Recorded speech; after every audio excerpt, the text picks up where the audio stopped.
नमस्कार, मैं हूं आपके साथ में मानसा मलिक। 2024 में लोकसभा के चुनाव हैं, लेकिन इन चुनावों से पहले सवाल है कि बीजेपी के सामने कौन होगा। क्या प्रधानमंत्री मोदी के सामने विपक्ष का कोई चेहरा चुनौती बन पाएगा? यह सवाल इसलिए क्योंकि विपक्षी दलों की तरफ से बीजेपी को हराने के लिए एकजुटता की बात कही जा रही है, लेकिन अब तक जो तस्वीर सामने आई वो बता रही है कि बीजेपी के सामने विपक्ष बिखरा हुआ है।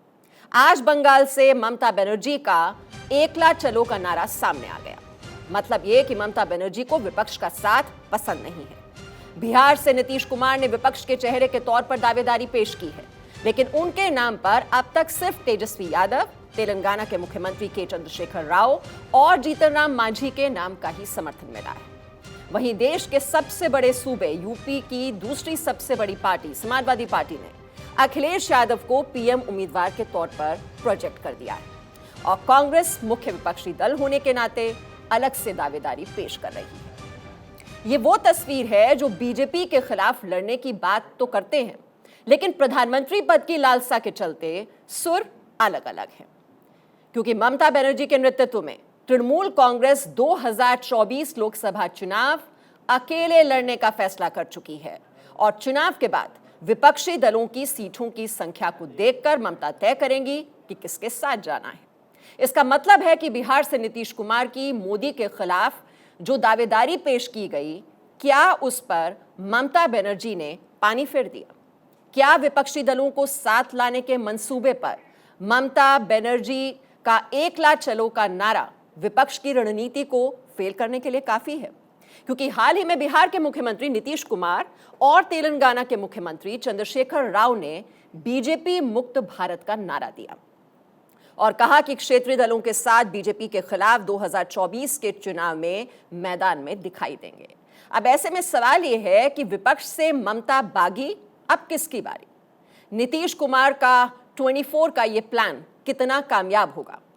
क्या विपक्ष की रणनीति पर ममता बनर्जी की स्ट्राइक है या फिर नीतीश कुमार के मंसूबों पर पानी फेरने के लिए ममता ने चाल चली है? तो आज इसी मुद्दे पर करेंगे बहस, पूछेंगे सवाल कि बताइए सूबे सूबे दावेदार 2024 में लगेगा क्या बेड़ा पार? ये किस तरह का काम लोग कर रहे हैं? अन्य पार्टियों से लोगों को अपनी तरफ लाना और खींचना, ये सब काम करके जो कर रहे हैं, तो ये कोई है संवैधानिक चीज है? ये कोई सही काम है? ये कोई ये आप समझ रहे हैं ना? इसलिए सभी दो विपक्ष के लोग एकजुट होंगे तो 2024 के चुनाव में जो देश की जनता का है वो निर्णय बहुत अच्छा आ जाएगा। तो आइए बहस की शुरुआत करते हैं और आज की चर्चा में जो मेहमान हमारे साथ शामिल हैं उनका परिचय आपसे करा दूं। हमारे साथ बीजेपी के प्रवक्ता के मिश्रा इस वक्त जुड़े हुए हैं, जेडीयू के प्रवक्ता मयंक सिन्हा हमारे साथ हैं और टीएमसी के प्रवक्ता संजय सरकार भी हमारे साथ जुड़े हुए हैं। मयंक सिन्हा जी, जेडीयू के दफ्तर के बाहर तो पोस्टर लगा दिए, जो प्रदेश में दिखा वो देश में दिखाई देगा, लेकिन देश में दिखाई देगा कैसे? ममता बनर्जी तो कह रही हैं वो तो अकेले लड़ेंगी लोकसभा चुनाव। सभी राजनीतिक दल का अपना फैसला होता है और वो अकेले लड़े नहीं लड़े वो तो उनका अपना फैसला है। तो उनके फैसले पर हम क्या टिक्का टिप्पणी कर सकते हैं? सभी राजनीतिक दल का अपना एजेंडा होता है, अपना मैनिफेस्टो होता है और वो अपने मैनिफेस्टो और एजेंडे पे चुनाव लड़ेंगे 2024 का। तो उसमें हमारा तो कोई टिक्का टिप्पणी उनके ऊपर तो है नहीं, लेकिन हमारा ये कोशिश रहेगा कि हम लोग एक प्लेटफॉर्म पे आए और एकजुट होकर अगर हम चुनाव लड़ें तो हम जरूर 2024 में भारतीय जनता पार्टी को शिकस्त करने का काम हम करेंगे। जी, लेकिन संजय सरकार जी, वही जो एकजुटता की बात कही तो जा रही है, लेकिन वो एकजुटता नजर नहीं आ रही है। नहीं, यहाँ पर मैं आपको बताते हैं, हम लोग एकजुट है। आप मेरी दीदी के बात सही तरफ से समझ नहीं पाए हैं। हम बंगाल में 42 सीटों में हम अकेले लड़ेंगे क्यों? हम उसको काबिल है और वो काबिल हम 42 सीट को जीत सकते हैं। और दूसरे नंबर बात, हम जो यहाँ पर किससे गठबंधन करेंगे? कांग्रेस का कोई स्थिति नहीं है, जेडीयू को भी यहाँ पर सही तरफ से कोई संगठन नहीं है। मेरे कहने का मतलब हम लोग जेडीयू को साथ में ऑल इंडिया के में है। बंगाल में हम अकेला चुनाव लड़के 42 सीट जीतेंगे और बिहार से हम उम्मीद करते हैं 40 सीट में 38 सीट जीत रहे हैं दोनों जगह में। तो बिहार और बंगाल से 80 सीट हम लोग विपक्ष को दे रहे हैं, ये हकीकत है, ये इसमें कोई दो राय नहीं है। मैं अभी से आपको लिख के दे सकते हैं, बिहार और बंगाल मिला के 80 सीट हम नीतीश जी और ममता जी दे रही है और अगले 24 में सरकार गठबंधन की सरकार बन रहे हैं, इसमें कोई दो राय नहीं है। मैं आपको अगर साउथ से गिनना चालू करेंगे, तमिलनाडु में अगर जाएंगे तो वहां 0 है, तेलंगाना में जाएंगे 0 हो रहा क्या है, आंध्र में 0 है, केरल में 0 है, ज्यादा से ज्यादा कर्नाटक में 5 से 7 सीट जीतेंगे कि नहीं वो ठिकाना नहीं है भारतीय जनता पार्टी। मैं साउथ को दे दिया। नॉर्थ में आपको अभी वेस्टर्न साइड में आता है, वेस्टर्न साइड में शिवसेना, कांग्रेस और एनसीपी जो बना रही है, कुल मतलब जो 80 से 90% सीट जीत जाएंगे। मैं आपको हकीकत बता, भारतीय जनता पार्टी 24 में 150 से 180 सीट एकदम बिल्कुल हार रहे हैं, जहां पर 303 सीट का घमंड दिखाता है ना। जी संजय जी, ये जो दावे हैं तो 2019 के चुनाव से पहले भी किए गए थे, क्या हुआ? नहीं, ये दावे हकीकत दावे हैं। और मैं आपको 2023 को नवंबर आते आते देखिए भारतीय जनता पार्टी कितना गोट में टूट जाते हैं। मैं आपको इतना बड़ा डिक्टेटरशिप न मोदी जी को और अमित शाह को मानने के लिए तो तैयार नहीं है, क्योंकि 2024 में मेरे देश में जो ग्रह का प्रभाव पड़ा है, राहु केतु को जो पड़ा है, ये भारतीय जनता पार्टी के जो वरिष्ठ लीडर है वो भी झेल नहीं पा रहा है। आपको हकीकत बताता है, बिहार में एक वरिष्ठ लीडर है, हम नाम नहीं बोलेंगे, जिस दिन नीतीश कुमार जी और सरकार उलट लिया, बोला कैसे झाड़ू चलाया बाबू, तनी देखा है, तनी देखो, नीतीश एकदम झाड़ी समान से चला देनी, ऐसे करके वरिष्ठ लीडर केंद्रीय मंत्री भी रहे, हम नाम नहीं बोलेंगे, वो हमको ऐसे बात फोन में बोले हैं। हम सोचिए बिहार में अगर स्थिति है तो हिंदुस्तान में हर कोण में प्रकाश जावड़ेकर से लेकर बड़े बड़े वरिष्ठ जो लीडर है उसको अंदर में क्या चल रहा है, स्थिति चल रहा है। यहाँ पर मैं आपको बता दे रहे हैं, भारतीय जनता पार्टी में आपको बता रहे हैं सिर्फ जुमला का सरकार है। 29,80,000 करोड़ रुपया अदानी लोन लेकर बैठा, वो 5 पैसा वापस नहीं किया। पहाड़ से के माउंट एवरेस्ट से भी बड़ा भ्रष्टाचार भारतीय जनता पार्टी कर चुका। हम गिना देंगे आपको, सौरभ पांडे बोल के महाराष्ट्र के घोटाले तो पश्चिम बंगाल में हो रहे हैं, अभी वहां भर्ती घोटाला हो रहा है, शिक्षक भर्ती घोटाला सामने आ रहा है। चलिए के मिश्रा जी, आप देख रहे हैं जो विपक्ष है वो बिल्कुल आश्वासन से भरपूर इस वक्त नजर आ रहा है कि हम मिलकर टक्कर देंगे और बीजेपी मुक्त भारत बनेगा। ये मीमांसा जी, मैं पहले ही अग्रिम बधाई दे देता हूं। टीएमसी के नेता जिस तरह से बोल रहे हैं, मुझे लगता है ये 5 साल में 5 पीएम बदल के बना ही लेंगे। अगर इस तरह की चिंता है तो मुझे कोई दिक्कत नहीं है, मैं इनको अभी से अग्रिम बधाई दे देता हूं। ये मेरे को बता रहे हैं कि यहाँ तमिलनाडु में कम है, कर्नाटका में कम है। मैं इनसे पूछना चाहूंगा, टीएमसी की सरकार एक स्टेट के अलावा है कहाँ? एक स्टेट में सरकार बना करके सारे विपक्षी, चाहे इनको देख लें, चाहे अरविंद केजरीवाल को देख लें, और एक तरफ कांग्रेस है जो आज तक अपना अध्यक्ष नहीं चुन पाई, वो प्रधानमंत्री का दावेदार क्या चुनेगी? तो मीमांसा जी, ये जो हवा में बात हो रही है, तो इसमें मैं यही कहूंगा, विपक्षी पड़े हैं चक्कर में, कोई नहीं है टक्कर में। मोदी जी अभी तक जो भारत के इतिहास में हुआ है, 21%, 24%, 27% से कम वोटों के साथ कोई भी प्रधानमंत्री हमेशा इलेक्ट हुआ है। हमारे माननीय प्रधानमंत्री जी लगभग 38% वोटों के साथ जीत करके सबसे बड़े लोकतंत्र के में इलेक्ट हुए हैं और आज के प्रधानमंत्री हैं। और फ्यूचर में एक भी प्रधानमंत्री पद की तो बात दावेदारी छोड़ दीजिए, विश्व के लेवल पे 75% वोटिंग मोदी। अरे सर, हिंदुस्तान के ये जो बंगाली बाबू हैं, इनसे बोलिए कि डिबेट करने आए हैं तो डिबेट की तरह करें, प्लीज चुप रहिए। संजय सरकार जी, सब अपने अपनी बारे में बोलेंगे, आपको मैंने मौका दिया तो किसी ने इंटरफियर नहीं किया। मैं आपके बीच में नहीं बोला था ना, मैं शांत हो जाइए, दूसरे की भी बात सुन लीजिए, जरा दूसरे की भी बात सुन लीजिए। संजय जी, आपने सारी बातें बोली, मैं चुप रहा ना, आप मेरी तो सुन लीजिए। और भारत को छोड़ दीजिए, पूरे विश्व के सबसे पॉपुलर नेता प्रधानमंत्री मोदी जी 75% वोटिंग के साथ दुनिया के सबसे बड़े नेता है। और जो आप कह रहे थे ना, बिहार से फोन आया था आपके पास, आप कह रहे थे बिहार से फोन आया था ना, अभी ममता जी मैं लंच कर रहा था, उन्होंने फोन किया था कि मुझे बीजेपी में शामिल कर लीजिए। तो इस तरीके की बातें करने का कोई फायदा नहीं है, जो आप बेकार की बातें कर रहे हैं। अच्छा संजय सरकार जी, ये बता दीजिए विपक्ष का नेता कौन होगा? विपक्ष का नेता कौन होगा? एक नेता का नाम बता दें। संजय सरकार जी, विपक्ष का नेता कौन होगा? देखिए, बिहार और बंगाल से जब तूफान उठता है ना, तो तूफान आखिर में दिल्ली में जाकर उसको खत्म होता है। और बिहार और बंगाल आजादी से लेकर देंगे, मैं आपको बता दे रहा है, बिहार, संजय सरकार जी, बिहार में नारे लग रहे हैं पीएम का नेता कैसा हो, नीतीश कुमार जैसा हो। जेडीयू की जो राष्ट्रीय कार्यकारिणी की बैठक हो रही है ना, उसमें ये नारे लगाए जा रहे हैं। आपको सुना भी देते हैं अभी वो नारे। नहीं, अच्छी बात है, अच्छी बात है। हाँ, इसमें कोई दो राय नहीं, दो राय नहीं है। देखिए नीतीश जी, तो आप कह रहे हैं दो राय नहीं है, मतलब कि नेता है वो? बिल्कुल नीतीश जी अच्छे इंसान है, साफ सुथरा छवि है और हिंदुस्तान में काबिलियत है। मेरे देखिए नीतीश कुमार का एक इंजीनियर है, मैं एक चीज आपको बता रहा है। तो संजय सरकार जी, आप कह रहे हैं कि नीतीश कुमार पीएम मटेरियल हैं? बिल्कुल है। और दूसरे नंबर बात है, मेरे देश के जो प्रधानमंत्री अंडर मैट्रिक एमए पास है, 78 में एमए पास किया था, उसको कंप्यूटराइज सर्टिफिकेट निकला। और मेरे देश में कंप्यूटर कब आया? 1990 में। चलिए संजय सरकार जी, और अब आगे बढ़ते हैं। एक बार फिर से अपनी बहस का रुख करेंगे और सवाल ये था जो हम आपको सुना रहे थे कि जेडीयू के दफ्तर में नारे लगे कि पीएम पद का नेता कैसा हो, नीतीश कुमार जैसा हो। एक बार वो नारा सुना देते हैं और उसके बाद मेरा सवाल होगा टीएमसी के प्रवक्ता संजय सरकार जी, जो मैं आपसे कह रही थी पहले आऊंगी मैं, पर पहले नारा आपको सुना देते हैं।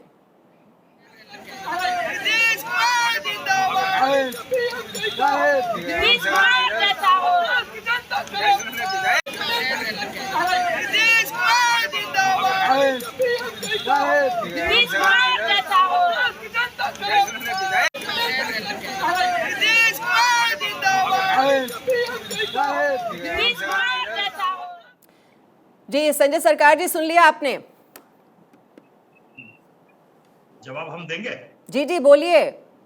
मैं जवाब हम दे रहे हैं। नीतीश जी के बहुत अनुभव, राजनीति में नहीं, पढ़े लिखे इंसान है, कि इंजीनियर है, ठीक है, इलेक्ट्रिक इंजीनियर से अनुभव है।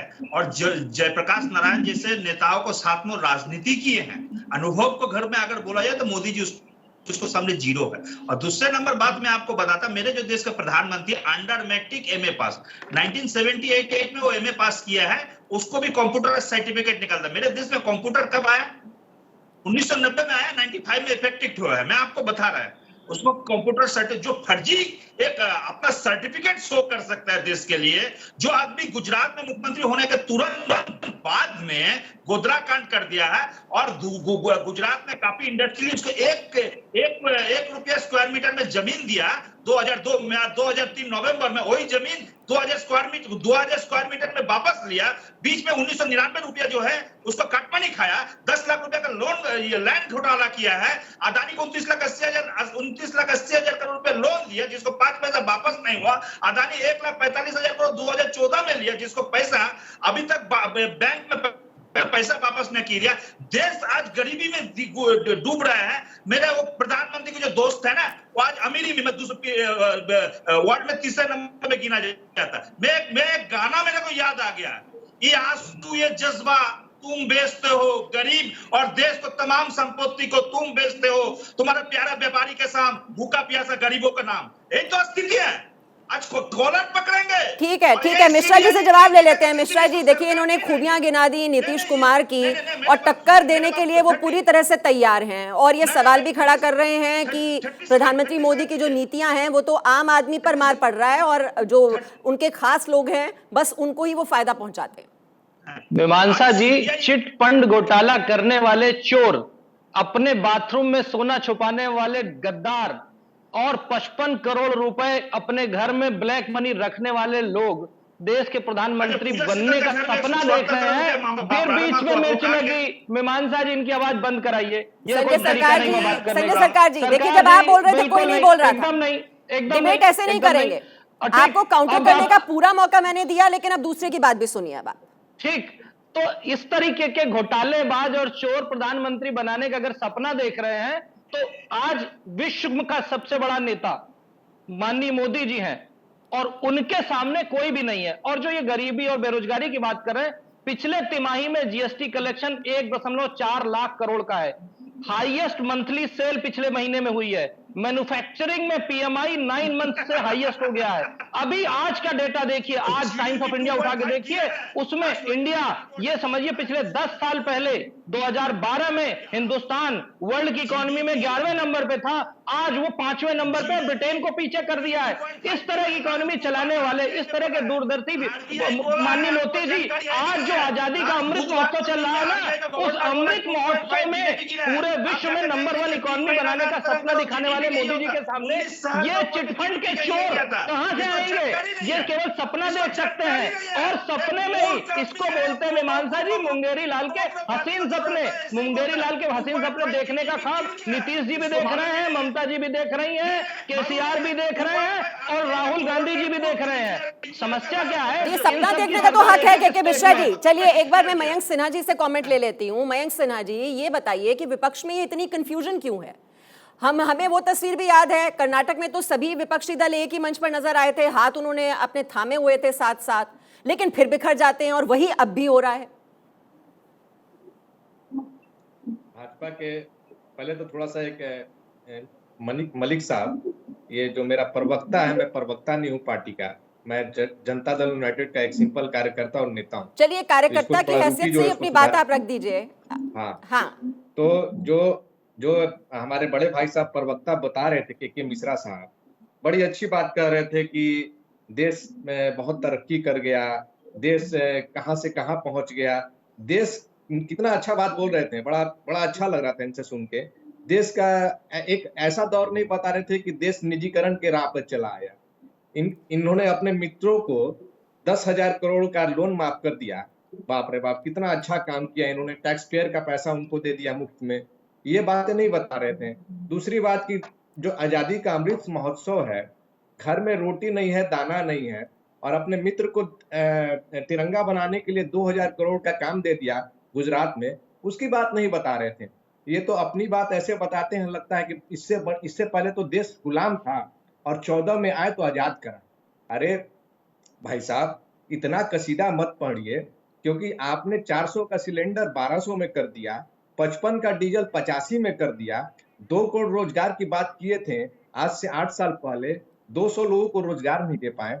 और आपने जो है कि भ्रष्टाचार की जो बात आप करते हैं, वंशवाद की बात करते हैं, तो वंशवादी पार्टी और अरे मयंक सिन्हा जी, वही बात है ना, जब इतने मुद्दे हैं तो आप उन मुद्दों को क्यों नहीं भुना पाते हैं? आप एकजुट नहीं हो पाते, यही तो समस्या है। तभी तो आप टक्कर देंगे। अक्कुश श्रीवास्तव भी हमारे साथ हैं, वरिष्ठ पत्रकार अक्कुश श्रीवास्तव जी। ये दिक्कत तो ये है कि ये कहते तो हैं कि हम साथ साथ हैं, लेकिन फिर दिखाई देता है अपनी डफली अपना राग।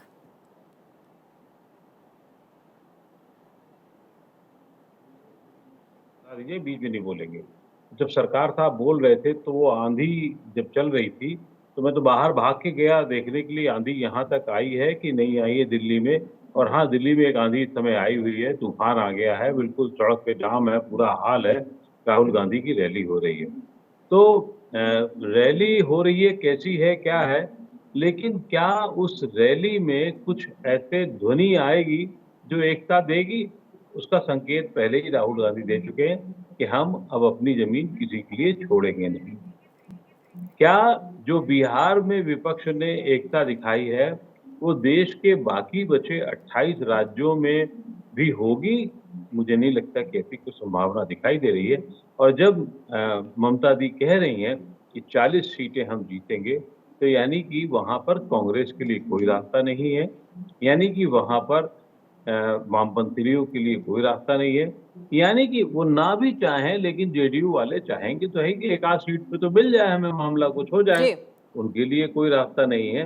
तो ऐसी स्थिति में आप कैसे करेंगे? जब तक विपक्ष अपना दिमाग या साफ नहीं करेगा, दिमाग साफ नहीं रखेगा, कहाँ कौन क्या है, कितने पे लड़ेगा, तब तक विपक्ष की एकता की बातें करना शायद इतना उपयोगी नहीं है। लेकिन क्योंकि देश की राजनीति को 40-42 साल से हम लोग देख रहे हैं, ऐसी स्थिति में जब तक जनता दल की तरीके से 77 की तरीके से कुछ ऐसा नहीं होता है, तब तक ये संभावनाएं बंद हो जाती हैं। दूसरा ये कि अभी देश की राजनीति में और जब तक स्ट्रैटेजी क्लियर नहीं हो जाती, यहाँ पर समस्या यह है कि सबकी कुर्सी पर नजर है।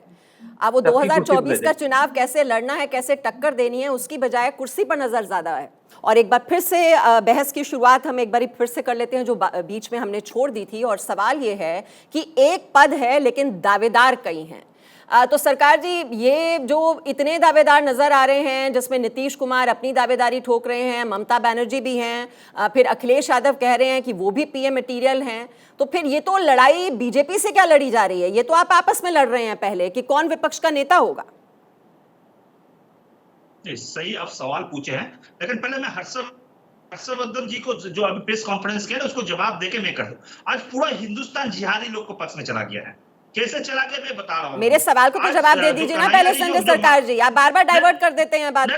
जवाब दे रहे हैं, जवाब दे नहीं रहे, जवाब देने के लिए बैठे हैं हम जवाब पूरा देश को जवाब देने के लिए हम तैयार है। यहाँ पर हम पूरा देश को कैसे हमें आपको बता रहे हैं। जो आज कन्हैया जी हत्या हुआ, Bharatiya Janata party minority cell का लीडर था। तालिब होकर सिर्फ कश्मीर में जो आतंकी पकड़ा गया था, लश्करी थे, वो अमित शाह। अरे संजय सरकार जी, आप देख रहे हैं दिल्ली में रैली कर रहे हैं राहुल गांधी, दिल्ली में रैली कर रहे हैं राहुल गांधी महंगाई के खिलाफ। क्या कहेंगे आप उन पर? वो भी पीएम मटीरियल हैं क्या? आज देश में परिवर्तन जरूरी है। विपक्ष को मतलब जो आज विपक्ष जो है सबको मजबूरी है एक साथ में लड़ने के लिए। ये हकीकत है। मैं आज बता दे रहा है, आज देश को बचाने चाहिए। क्यों? देखिए, नहीं तो वही सवाल है ना संजय सरकार जी, कांग्रेस को साथ लेंगे आप? नहीं, हम तो देखिए, हम बड़े गठबंधन सबको लेके हम चलेंगे। देखिए, ये सवाल आप यहाँ कर रहे हैं, मैं हकीकत बताना है। 24 में भारतीय जनता पार्टी नहीं रहे। क्यों? जब जिस देश का मतलब होम मिनिस्टर का बेटा नेशनल फ्लैग हाथ में लेने के लिए गोल गोल घुमाने में लगे हुए हैं, देश का प्यार नहीं है।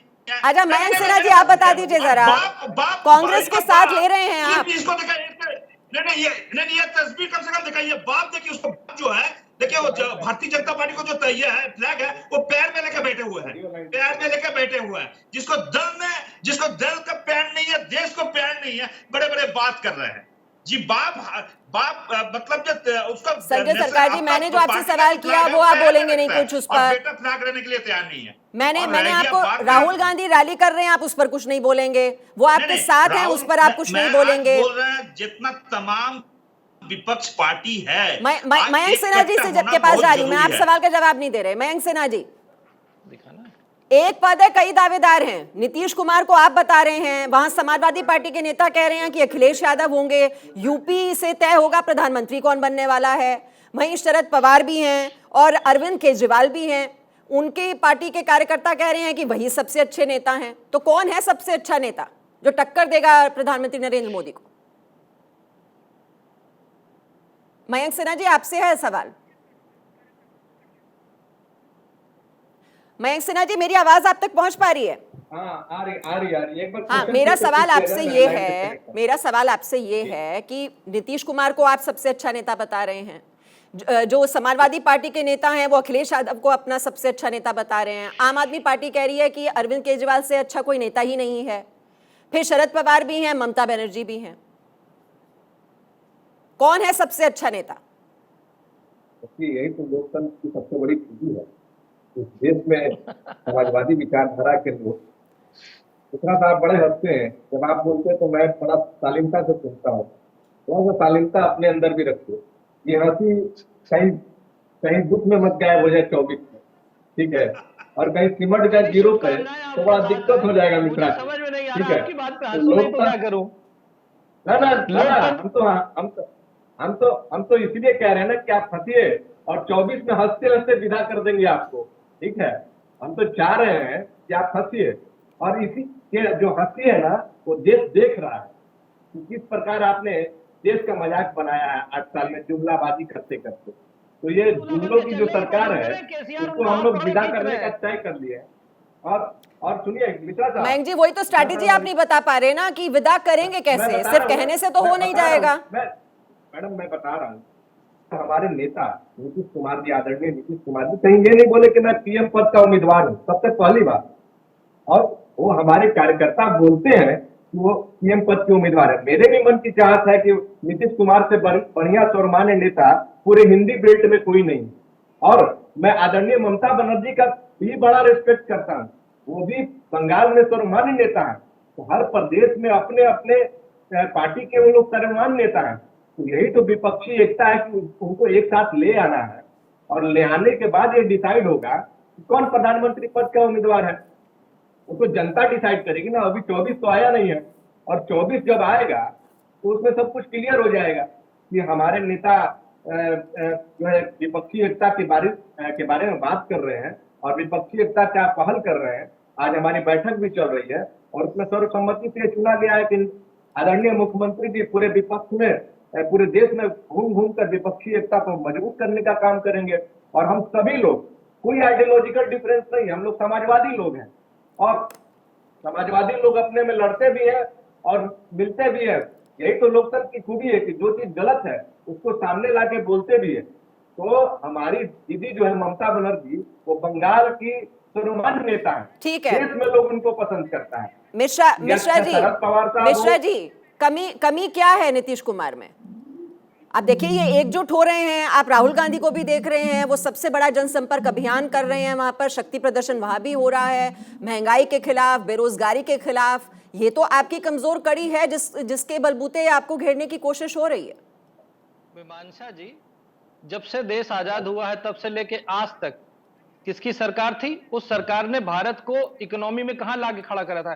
11वें नंबर पे। 10 साल पे मोदी जी ने उसको लाके खड़ा कर दिया 5वें नंबर पे। ये महंगाई पे बात कर रहे हैं, 1250 रुपए का सिलेंडर 2012 में था, जाकर के गूगल पे चेक कर लीजिए। इसके अलावा 50 लाख रुपए दे करके 5000 करोड़ की संपत्ति नेशनल हेराल्ड की कब्जा कर लेंगे, और उसके बाद कहेंगे महंगाई और बेरोजगारी की बात। दुनिया को बेरोजगार बना रहे हैं, लोगों का संपत्ति, पब्लिक की प्रॉपर्टी को बेच करके अपना घर भर रहे हैं। आज तक इतने सालों में अपनी पार्टी का अध्यक्ष ढूंढ नहीं पाए हैं, और वो प्रधानमंत्री पद की बात कर रहे हैं। दूसरी बात, मिश्रा जी, हमारे जो आपको मैं रोक रही हूँ। अशोक गहलोत जो है महंगाई को लेकर ही सवाल खड़ा कर रहे हैं आपके खिलाफ। पहले उनकी बात सुन लीजिए आप, फिर मैं आपके पास आती हूँ। तो बदनाम करने की कोशिश की गई, तो वो कामयाब हो गए, और सच्चाई कभी छिप नहीं सकती। अब जो महंगाई की मार है देशवासियों पर, कमर तोड़ चुकी है देशवासियों की। मेरे पूर्व वक्ता ने बताया आपको, बेरोजगारी की तो हाहाकार मच गया लोगों में। जो रईसी नौकरी है वो भी जा रही है, और ये सरकार इतनी झूठ आधारित है। मुझे याद है 2019 के अंदर NSSO ने, जो संगठन है भारत सरकार का, उसने आंकड़े निकालने का प्रयास किया सच्चाई का, बेरोजगारी का। मोदी सरकार ने रुकवा दिया। उस NSSO के अध्यक्ष को, चेयरमैन को, मेंबर को इस्तीफा देना पड़ा। पूरे देश के तमाम अखबारों ने संपादकीय लिखा इसके ऊपर। पहली बार आजादी के बाद में आंकड़े रोके गए हैं। और आप देखिए, जैसे परिणाम आए मोदी जी के पक्ष में, और तमाम आंकड़े जारी कर दिए, कितना भयंकर महंगाई की मार पड़ी है, बेरोजगारी की मार पड़ी है। तो मैं कहना चाहूँगा, आप सब राहुल जी को सुनेंगे, इस सरकार की करने में अंतर है। ये सरकार मुकुटा पहने हुए लोकतंत्र का, इनका कोई यकीन नहीं लोकतंत्र के अंदर। ये फाशिस्टी लोग हैं, धर्म के नाम पर राजनीति कर रहे हैं, बर्बाद कर रहे हैं देश को। लोग चिंतित है, बोल नहीं पा रहे हैं। एजेंसियों का दुरुपयोग कर रहे हैं, ED का, CBI का, इनकम टैक्स का, आतंक मचा रखा है। कांग्रेस मुक्त भारत की बात कर रहे हैं। अब ये आप लोग खड़े हैं यहाँ पर, पूरे देश के अंदर ब्लॉक लेवल पर, जिला स्तर पर, राज्य स्तर पर, जब राहुल गांधी जी के नेतृत्व में गिरफ्तारियां हुई थी यहाँ पर मेंबर पार्लियामेंट की और तमाम नेताओं की, तो पूरे देश के अंदर जिस प्रकार लोग सड़कों पे आए हैं, शाम तक सरकार की हालत खराब हो गई। और आज आपकी रैली देख के शाम को इस सरकार के नेताओं को पसीना आएगा, ये मैं कह सकता हूं। आप लोग, हालात बड़े गंभीर हैं। राज्यों के साथ में नाइंसाफी हो रही है। एक्साइज मिलती थी पहले, राज्यों को हिस्सा मिलता था पेट्रोल में, डीजल में, गैस में, वो हिस्सा बंद कर दिया एक प्रकार से, मामूली कर दिया गया। पूरा का पूरा एक्साइज 16 लाख करोड़ के आसपास हुआ होगा, अधिक हुआ होगा। पूरा खजाना भर रहे हैं केंद्र सरकार, वो इनका वित्तीय प्रबंधन है। इसलिए आपसे मैं आह्वान करना चाहूंगा, ये तो शुरुआत है आपकी, आगे लड़ाई लंबी है आपकी। राहुल गांधी जी यात्रा में निकल रहे हैं, ऐतिहासिक यात्रा होगी वो कन्याकुमारी से कश्मीर तक की, 3,500 किलोमीटर आप सोच सकते हो। पूरे देश के अंदर एक जलजला पैदा होगा। आप लोग भी अपने अपने जिले में, ब्लॉक में जहाँ संभव हो वहाँ पदयात्रा कीजिए। प्रोग्राम दिया हुआ है AICC का, वेणुगोपाल जी का पहले से दिया हुआ है। राहुल गांधी के एकजुटता दिखाने के लिए हमें लगातार जिलों में, ब्लॉक में कोई न कोई प्रोग्राम करने हैं।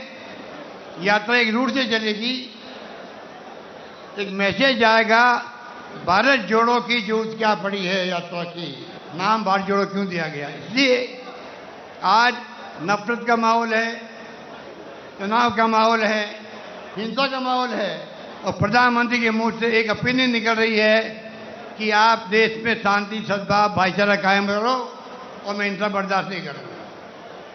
माहौल बहुत खतरनाक है देश के अंदर। इस प्रकार के हालात में हम जी रहे हैं, देश चल रहा है, लोग चिंतित है। तो लोग ही बहुत ज्यादा चिंतित हैं। अशोक गहलोत रैली को संबोधित करते हुए, मिश्रा जी, महंगाई पर चर्चा से भागती है सरकार, सुना आपने अशोक गहलोत जी क्या कह रहे हैं? मीमांसा जी, बिल्कुल सुना मैंने अशोक जी क्या कह रहे हैं। महंगाई की बात करते हैं, आज महंगाई दर पूरे विश्व के लेवल पे सबसे कम महंगाई दर हिंदुस्तान की है। और अगर पिछली सरकारों से हम कंपेयर कर लें, पिछली सरकारों में महंगाई दर हमेशा दो डिजिट में रही है, आज महंगाई दर उससे कम है, 7.5 के आसपास है। अनएम्प्लॉयमेंट रेट आज का आंकड़ा गूगल पे खोल करके देखिए, 5 से कम है। इसके अलावा ये समझिए 47 लाख फॉर्मल जॉब्स ऐड किए हुए हैं अभी इसी पिछली तिमाही में। अर्बन एम्प्लॉयमेंट लोएस्ट है पिछले 4 सालों में। ये सब आंकड़े हैं। अरे भाई चिप बंद घटाने वाले चोर आप मत बोलो, चिप बंद घोटाले की चोरी करने वाले लोगों आप मत बोलो।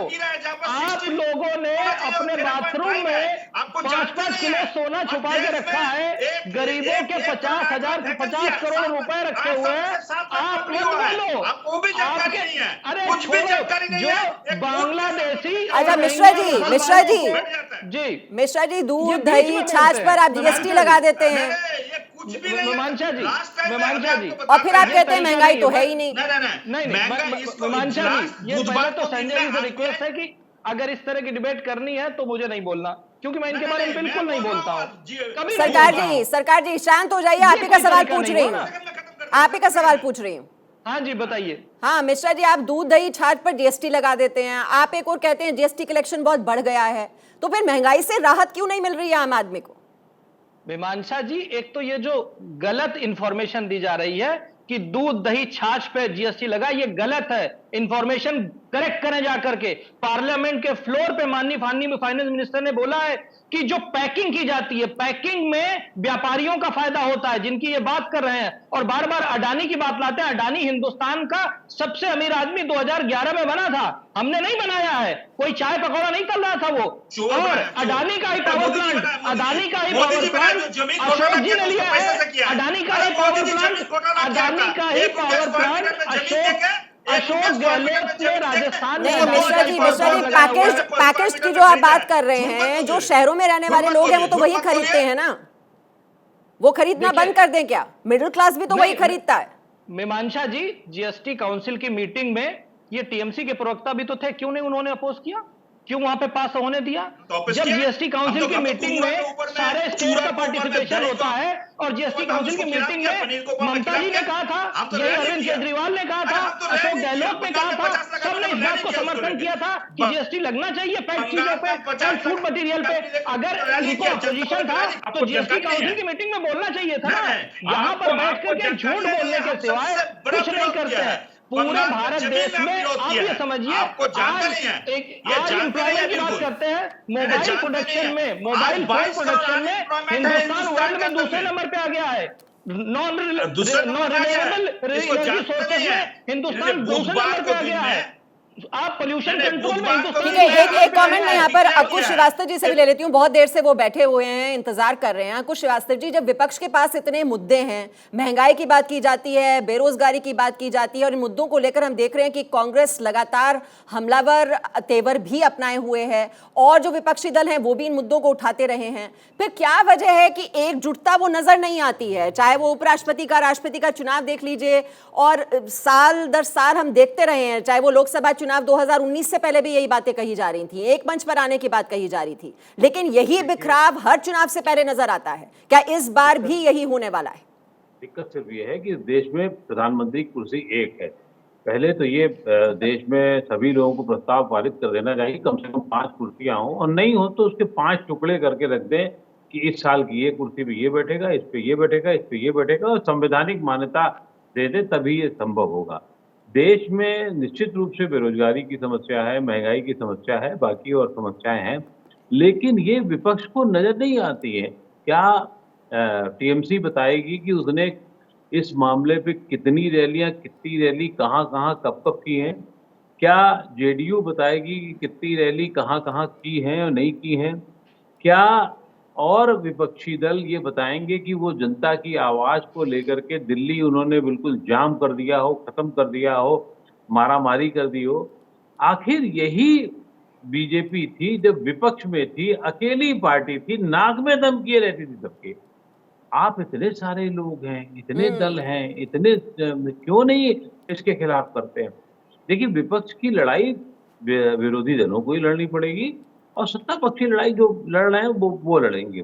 आप ये विपक्ष को आज समझना होगा कि जब तक पिक्चर नहीं क्लियर करेंगे तब तक इनकी पिक्चर बाकी ही रहेगी हमेशा। पिक्चर ये क्लियर इन्हें करनी ही होगी कि प्रधानमंत्री पर कौन बैठेगा। पिक्चर इन्हें क्लियर ही करनी होगी कि हम लोग विपक्षी एकता के लिए हर राज्य में क्या कर रहे हैं।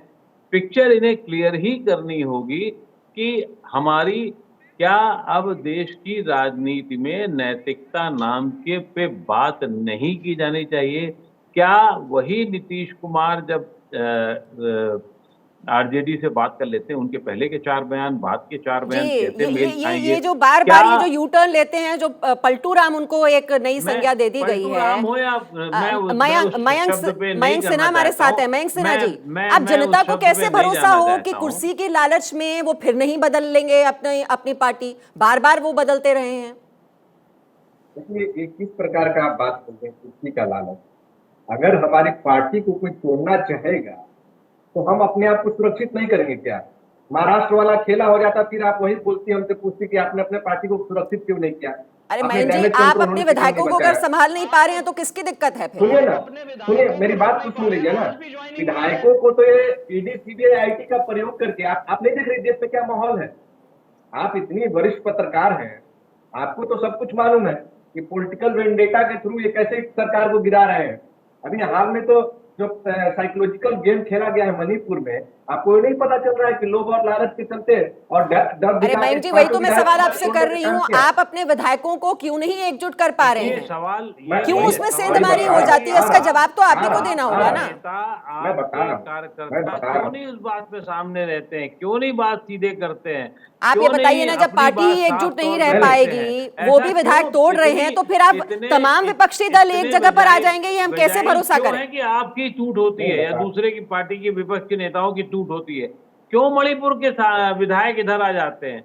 आपको उनको रोकने का काम है, उनको फेविकोल से जोड़ना आपका काम है। विपक्ष के किसी भी दल के नेताओं को जोड़ने का काम उस दल का है। ये जनता भी जानती है, आपको भी जानना चाहिए और करना चाहिए। जिस मामले में मैं तारीफ करूंगा ममता दी की, कि उन्होंने अपने नेताओं को जोड़े रखा, कैसे भी जोड़े रखा, और साथ साथ 2-4 को और भी ले आई है। लेकिन ये काम हर जगह पर कितना लोग कर पा रहे हैं, कितना और विपक्षी दल कर पा रहे हैं, जब तक ये करेंगे नहीं। और दूसरा, राजनीति सिर्फ छोटी छोटी बातों पे नहीं चलती है, राजनीति परसेप्शन पे चलती है। परसेप्शन में नजर आने चाहिए कि एक आदमी कौन है जो नरेंद्र मोदी के सामने बैठेगा, एक आदमी विपक्षी एकता के सूत्रधार कौन है जो इसको जोड़ेंगे। केसीआर को क्या याद आ रहा था कि 2 साल बाद वो 10-10 लाख रुपए देने गए नीतीश कुमार को, और बाद में नीतीश कुमार से कह रहे हैं कि बैठ जाओ बैठ जाओ बैठ जाओ आप। हाँ, ऐसी इस पे कौन सी बात मयंक होती है? मयंक जी, ये तो उठक बैठक तो सबने देखी, कैसे वो बार बार उठ खड़े हो रहे थे, बार बार बैठाने की कोशिश कर रहे थे।